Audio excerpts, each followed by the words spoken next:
What would you want people to know about Hungary? It's a good one.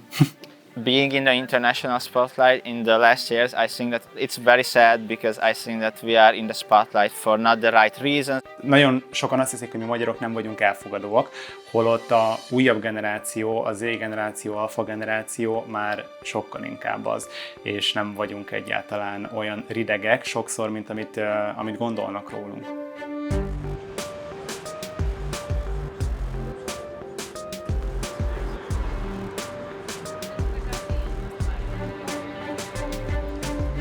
My name is Ákos. I am 29 years old. I live in Budapest. I am a board member of Symposium Association, which is an LGBT youth association here in Hungary.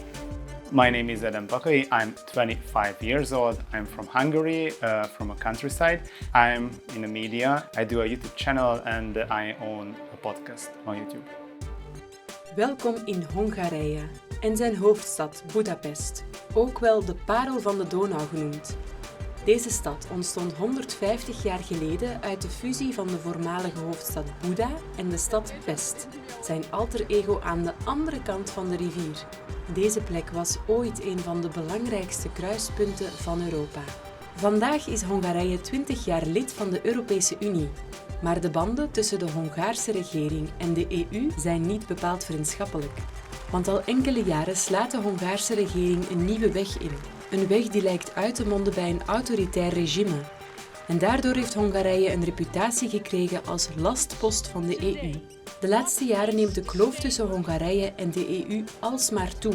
Magyarországon szokás mondani azt, hogy van Budapest és van Magyarország, ugyanis Budapest annyira más. Igazából hiába nőttem fel vidéken, nem tartanám a családomat és saját magamat se konzervatívnak. It was a more of a right-wing conservative environment. Most of my family is more right-wing conservative. My grandfather ran for local office with Fidesz, which is the party of Viktor Orbán, and my grandparents are still huge supporters of Viktor Orbán. Mert ugyanakkor vidéken nekem volt osztálytársaim, évfolyamtársaim, akiknek a szülei borzasztóan konzervatívak voltak. I have conservative friends, liberal friends, but the government creates a hate campaign and they don't involve us in the discussion. The problem is that we don't have checks and balances here in Hungary because the government has a supermajority. They don't even need parliament.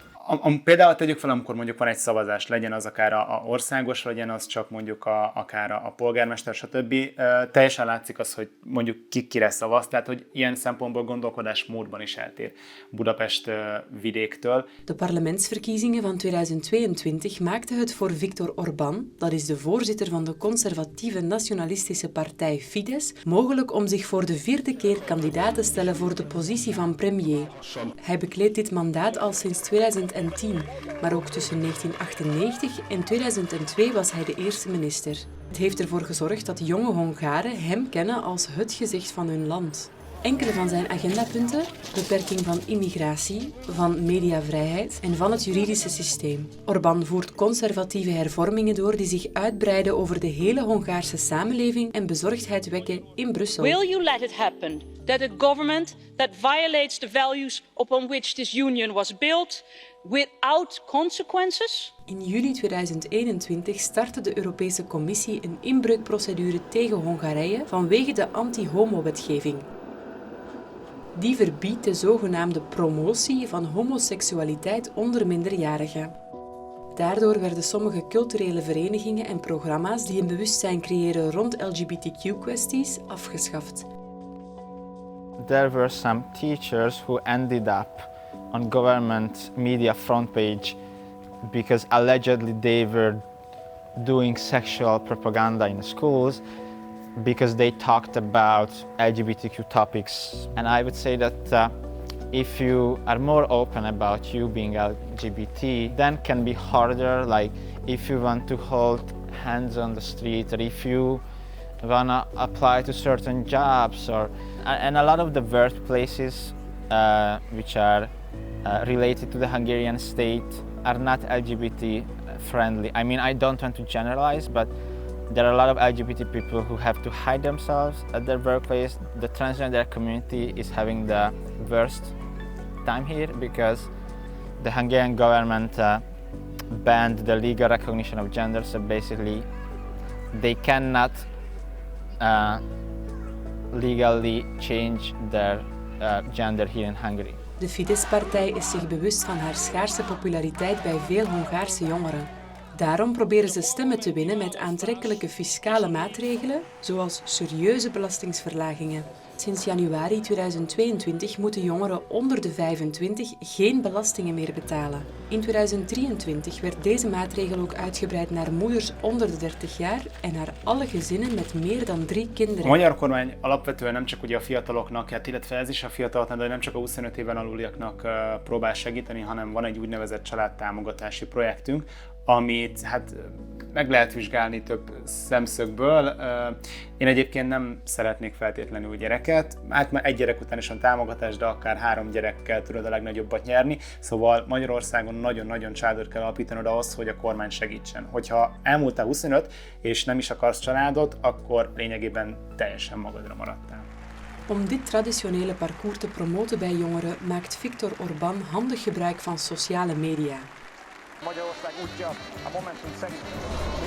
Európai Bizottság azt mondta, legyenek közösségű tagállamok. Sziasztok srácok, ma arról fogunk beszélgetni, hogy Adam droomt ervan tv-presentator en influencer te worden. nekem TikTokon közel 80 000 követőm van, és én megosztottam az emberekkel azt, hogy a TV2 Akadémiára járok, mindazért, mert bíztam benne, hogy ez közelebb visz a gyerekkori álmomhoz, de ugye a TV2 azért viszonylag tényleg kormányközeli, és ezt a legtöbb ember így gondolja, ezért amikor én megosztottam ezeket a gondolatokat, akkor hát nem tudnám itt a két kezemben összeszámolni azt, hogy mennyi olyat kaptam, hogy na egy újabb kormányközeli, finoman fogalmazzak, és különböző csúnya jelzőkkel illettek. En ook de EU heeft kritiek op het Hongarije van Viktor Orbán. In september 2022 publiceerde het Europees Parlement een rapport waarin stond dat het land geen democratie meer was. Aan de andere kant bevroor de commissie enkele tientallen miljarden euro's die bestemd waren voor Hongarije. Sok esetben Magyarországot talán külföldön sokan támadják amiatt, hogy nem teljesen demokrácia uralkodik itthon, és sok esetben sajnos ezzel nekem is egyet kell értenem. És I think that the European Union as a whole gets a lot of criticism. A lot of the criticism is a fair criticism. I don't feel represented by the government, by the Hungarian government as a young person, because my impression is that they are more talking to the older generations. I am very proud to be a European, and I am also a huge supporter of the European Union because I feel like the European Union is very supportive of young people. hiszek abba, hogy egy nagy Európa vagyunk, aminek Magyarország is részese kell, hogy legyen, ezért én próbálom annak érezni magamat, de nem feltétlenül könnyű, mert elsősorban azt szeretnék, hogy mi magyarok legyünk, és nem csak európaiak. És talán ez összeköthető azzal, hogy miért vándorol el sok magyar Magyarországról. In de afgelopen 10 jaar hebben meer dan 500.000 Hongaren hun land verlaten om in het buitenland te gaan werken of te gaan studeren. Het vertegenwoordigt 5% van de bevolking. Aan de andere kant mogen Europese studenten niet langer naar Hongarije gaan. In januari 2023 schafte de EU het Erasmus-programma af aan de meeste Hongaarse universiteiten. It's said that a lot of my friends have left in the last years, especially from the LGBT community. People ask me why I am an activist here in Hungary, and a lot of people see that the situation here is not changing and that there is not hope, but I always say that I wouldn't be an activist here if I wouldn't see the huge potential here in my country and Budapest. Az okát talán nem is tudom megmondani, de én szeretek magyar lenni, szeretek Magyarországon élni, és én szeretném azt, hogyha Magyarország változna, és nem nekem kéne máshol menekülnöm azért, mert itt ellehetetlenítik az életet.